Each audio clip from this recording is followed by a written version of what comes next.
அவன் சும்மா உட்கார்ந்துக்கிட்டு இருக்காரு.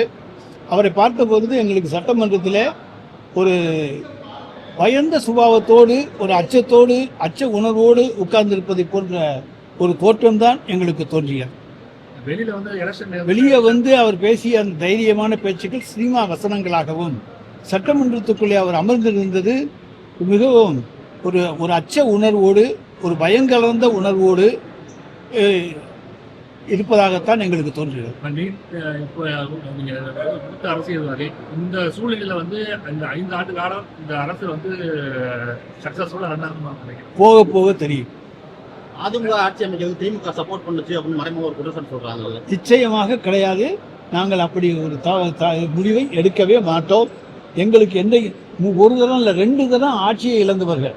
திராவிட முன்னேற்ற கழகம் ஆட்சியில் இருந்த பொழுது 1976 ஆட்சியை இழந்திருக்கிறோம், 1990 ஆட்சியை இழந்திருக்கிறோம். அதனால எங்களுக்கு பதவி ஆசை கிடையாது. எங்களுக்கு கொள்கை தான் முக்கியம். பதவி ஆசை திராவிட முன்னேற்ற கழகத்துக்கு கிடையாது. எங்கள் கொள்கைப்படி தான் நாங்கள் நடப்போம்.